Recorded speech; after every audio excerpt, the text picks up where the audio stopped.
143.81 lakh metric ton कापूस खरेदी आपण केली आहे आणि याचे 10,660 कोटी रुपये ऑलरेडी शेतकऱ्यांच्या खात्यामध्ये त्या ठिकाणी दिलेले आहेत। सोयाबीनच्या संदर्भात आपल्याला कल्पना आहे की सोयाबीनमध्ये आपण ती जी काही खरेदी केली फक्त महाराष्ट्राला 12 वर्षात महाराष्ट्राने जेवढी खरेदी केली त्याची एकूण बेरीज केली तरी त्यापेक्षा जास्त खरेदी या एका वर्षात महाराष्ट्राने या संदर्भात केलेली आहे। आपल्या सरकारने 24-25 करता धान उत्पादक शेतकऱ्याला 2 हेक्टरच्या मर्यादेत प्रति हेक्टरी 20,000 रुपये बोनस देण्याचा निर्णय घेतलेला आहे। मोठ्या प्रमाणात 10 लाख पंप लावण्याचा आपला प्रयत्न चालू आहे। जिथे पाणी पातळी खाली गेलेली आहे त्या ठिकाणी 7.5च्या ऐवजी 10 HP पर्यंत आम्ही आता देण्याचं मान्य केलेलं आहे आणि या निमित्ताने शेतकऱ्यांच्या पाठीशी आपलं सरकार हे उभं आहे। शेतमालाच्या भावाच्या संदर्भात या ठिकाणी आपण सांगितलं, आपल्या सर्वांना कल्पना आहे की केंद्र सरकारने आता कांद्यावरची 20% जी काही ड्यूटी होती ती हटवली आहे आणि ड्यूटीच्या काळातही सगळ्यात महत्त्वाचं आहे की कांदा स्थिरीकरण योजना आपण राबवली आणि रबी हंगामामध्ये रबी 24 मध्ये नाफेडकडनं 2,22,331 मेट्रिक टन तर NCCF कडनं 2,42,136 मेट्रिक टन असं 4,46,967 मेट्रिक टन कांद्याची खरेदी ही आपण त्या ठिकाणी केलेली आहे। आणि आता मला असं वाटतं की हा निर्णय झाल्यामुळे सातत्याने आम्ही केंद्र सरकारला विनंती करत होतो आणि केंद्र सरकारने ती विनंती मान्य केली, त्याबद्दल मी केंद्र सरकारचे आभार मानतो। कापसाच्या संदर्भात आपल्याला कल्पना आहे की 7,121 रुपये मध्यम धाग्याकरता आणि 7,521 रुपये प्रति क्विंटल लांब धाग्याकरता असे दर निश्चित केले आहेत, जे गेल्या हंगामापेक्षा 501 रुपये जास्त आहेत। 18 मार्च 25 पर्यंत 143.81 लाख मेट्रिक टन कापूस खरेदी आपण केली आहे आणि याचे 10,660 कोटी रुपये ऑलरेडी शेतकऱ्यांच्या खात्यामध्ये त्या ठिकाणी दिलेले आहेत। आता प्रामुख्याने 19 जिल्हे महत्त्वाचे आहेत, त्या जिल्ह्यांमध्ये ही कापूस खरेदी चाललेली आहे। 30 नवीन केंद्र उघडण्याच्या संदर्भात आपण त्या ठिकाणी विनंती केलेली आहे आणि ते देखील आपण लवकरच उभारू। सोयाबीनच्या संदर्भात आपल्याला कल्पना आहे की सोयाबीनमध्ये आपण ती जी काही खरेदी केली फक्त महाराष्ट्राला 2 वेळा मुदतवाढ देण्यात आली आणि त्या माध्यमातून मला हे सांगितलं पाहिजे की संपूर्ण देशात जेवढी खरेदी झाली त्याच्या 126% खरेदी एकट्या महाराष्ट्राने केली। म्हणजे देशात 8,77,000 टन झालं आणि एकट्या महाराष्ट्रात 11,21,000 टन। गेल्या 12 वर्षात महाराष्ट्राने जेवढी खरेदी केली त्याची एकूण बेरीज केली तरी त्यापेक्षा जास्त खरेदी या एका वर्षात महाराष्ट्राने या संदर्भात केलेली आहे।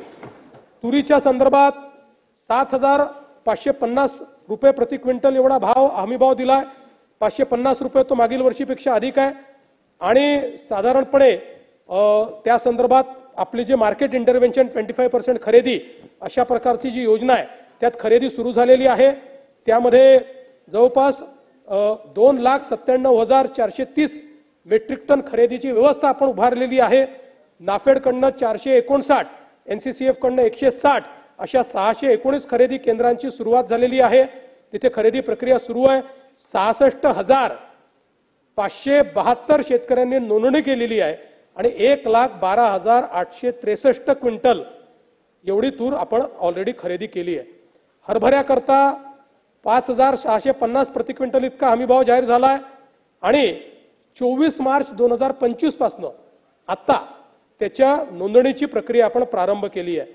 मला सांगताना आनंद वाटतो की याही वर्षी धान उत्पादक शेतकऱ्यांना मदत करण्याकरता आपल्या सरकारने 24-25 करता धान उत्पादक शेतकऱ्याला 2 हेक्टरच्या मर्यादेत प्रति हेक्टरी 20,000 रुपये बोनस देण्याचा निर्णय घेतलेला आहे।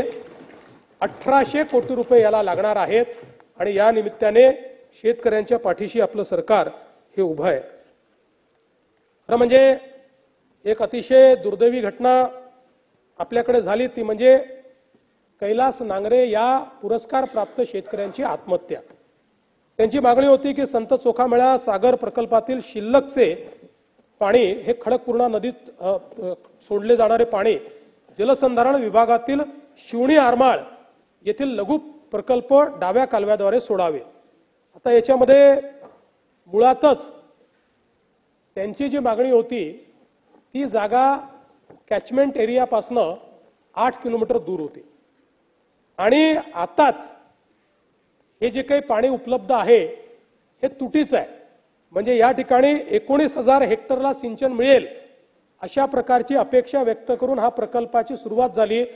कॅचमेंट एरियामध्ये 19,000च्या ऐवजी 7,000 हेक्टरलाच केवळ सिंचन मिळत आहे.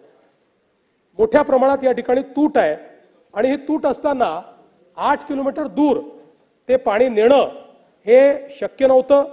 या संदर्भात यापूर्वी देखील 3 वेळा त्यांनी आंदोलन केलं, त्यांच्याशी चर्चा झाली, त्यांचं समाधान झालं. आताही ते त्या ठिकाणी उपोषणाला बसले. पालकमंत्र्यांनी जाऊन उपोषण सोडवलं आणि उपोषण सुटल्यानंतर त्यांनी ते मान्यही केलं. त्यांना हे आश्वासन देण्यात आलं की हे पाणी पोचू शकत नाही, पण वैनगंगा नळगंगा प्रकल्पामुळे अधिकचं पाणी जे मिळणार आहे ते पाणी आपल्या भागात येणार आहे, त्याच्यामुळे त्यावेळेस तो प्रॉब्लेम सॉल्व्ह होईल. आता कॅचमेंट एरियातच पाणी नाही तर 8 किलोमीटर दूर हे पाणी नेता येत नाही. त्यांनी तसं मान्यही केलं, पण दुर्दैवाने त्यानंतर त्यांनी आपली जीवनयात्रा संपवली, त्यांनी आत्महत्या केली. त्याच्यामध्ये त्यांनी 3-4 गोष्टी लिहिल्या. त्यात एक त्यांनी आव्हान केलं आहे की आमच्या भागामध्ये पाण्याची समस्या आपण सोडवावी, आमच्या भागात पाणी आणावं. त्यामुळे आमचा प्रयत्न आहे की नळगंगा वैनगंगाने तर ते येईल, पण अजून काही पर्याय असतील तर ते पर्याय देखील आम्ही पाहतो. आत्ता तरी असे कुठलेही पर्याय हे त्या ठिकाणी दिसत नाही आहेत, त्यामुळे त्या संदर्भातली कारवाई आम्ही करू. दुसरं त्यांनी सांगितलं आहे की माझे जे जमिनीचे वाद आहेत ते वाद सोडवण्यामध्ये मदत करावी, तर ते कोर्टामध्ये चाललेले आहेत, त्यांच्या चुलत भावासोबतच चाललेले आहेत, तर ते कसे सोडवता येतील हा प्रयत्न आपण करू. तिसरी त्यांनी एक अपेक्षा व्यक्त केली की माझ्या मुलांचा सांभाळ हा त्या ठिकाणी सरकारने करावा. निश्चितपणे त्यांच्या मुलांना दत्तक घेऊन आणि त्यांचं पुढचं शिक्षण वगैरे योग्य प्रकारे झालं पाहिजे याची व्यवस्था ही सरकारच्या वतीनं किंवा आम्ही पर्सनली त्या ठिकाणी लावण्याचा प्रयत्न करू.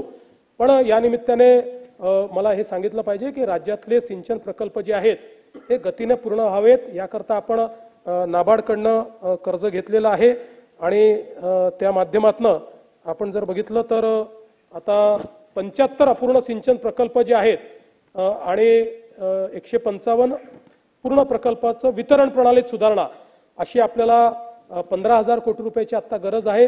त्यातले पहिले 7,500 कोटीचं कर्ज आपल्याला हे प्राप्त झालेलं आहे आणि 155 प्रकल्प जे पूर्ण करायचे आहेत आपल्याला त्याकरता 2,500 कोटी हे वितरण प्रणालीतल्या सुधारणेकरता देखील आपल्याला प्राप्त झालेले आहेत.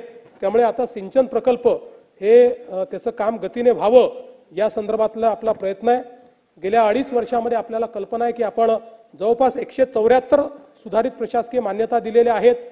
सिंचन क्षमता जवळपास याच्यामुळे 25.8 लाख हेक्टर त्या ठिकाणी तयार होणार आहेत आणि जवळपास या सगळ्या कामांच्या निविदा म्हणजे नुसतं देऊन आपण थांबलो असं नाही, सगळ्या कामांच्या निविदा देखील त्या ठिकाणी आपण काढलेल्या आहेत. आज आपण प्रत्यक्षात 42 लाख हेक्टरची सिंचन क्षमता तयार केली आहे आणि ही कामं पूर्ण झाल्यानंतर 25 लाख हेक्टर म्हणजे जवळपास 67 लाख हेक्टरची सिंचन क्षमता ही आपल्या राज्यामध्ये या ठिकाणी तयार होईल याची व्यवस्था आपण निश्चितपणे केली आहे. नदीजोड प्रकल्पाच्या माध्यमातून मी मागच्या काळात सविस्तर बोललो आहे, म्हणून वैनगंगा नळगंगा नदीजोड प्रकल्प, दमणगंगा एकदरे गोदावरी नदीजोड प्रकल्प, दमणगंगा वैतरणा गोदावरी नदीजोड प्रकल्प, उल्हास खोरे वैतरणा नदीजोड प्रकल्प ज्यातनं 34 TMC पाणी आपल्याला उल्हास खोऱ्यातलं आणि 19 TMC पाणी गोदावरी खोऱ्यात वळवता येणार आहे. पार गोदावरी असेल किंवा कोकण ते तापी खोरे अशा प्रकारचा नार पार गिरणाचा विषय असेल, कोकण ते कोकण कोयना धरणातून कोकणात वळवण्यात येणाऱ्या पाण्याचा वापर करणे या संदर्भातलं काम आपण चालू केलं आणि दमणगंगा पिंजाळ अशा प्रकारचे नदीजोड प्रकल्प केलेले आहेत. या नदीजोड प्रकल्पामुळे महाराष्ट्र हा कायमचा दुष्काळ मुक्त होऊ शकेल अशा प्रकारची याची रचना करण्यात आली आहे. मला कल्पना आहे की खूप मोठा निधी याला लागणार आहे. तो निधी उभारण्याच्या संदर्भात आपण निश्चितपणे त्याची कारवाई सुरू केलेली आहे. शेतकऱ्यांकरता ज्या काही आपण कल्याणकारी योजना सुरू केल्या त्याच्यामध्ये सौर कृषी पंपाची योजना आहे, ज्याच्यामध्ये आपण एक रेकॉर्ड केला आहे. म्हणजे देशामध्ये या योजनेच्या अंतर्गत संपूर्ण देशाने गेल्या 1 वर्षामध्ये 50,000 पंप लावले आणि एकट्या महाराष्ट्राने 2.5 लाख पंप लावलेले आहेत. आता आपण या ठिकाणी मोठ्या प्रमाणात 10 लाख पंप लावण्याचा आपला प्रयत्न चालू आहे। आता काही सदस्यांनी अडचणी देखील सांगितल्या, त्यावर आम्ही मात केली आहे। पहिल्यांदा तर कोल्हापूर जिल्ह्यातले काही माझ्याकडे आमचे सदस्य आले होते, त्यांनी सांगितलं की नदीकाठी आमचा आहे पूर त्या ठिकाणी येतो, त्याच्यावर आता आपण व्यवस्था उभी केली आहे।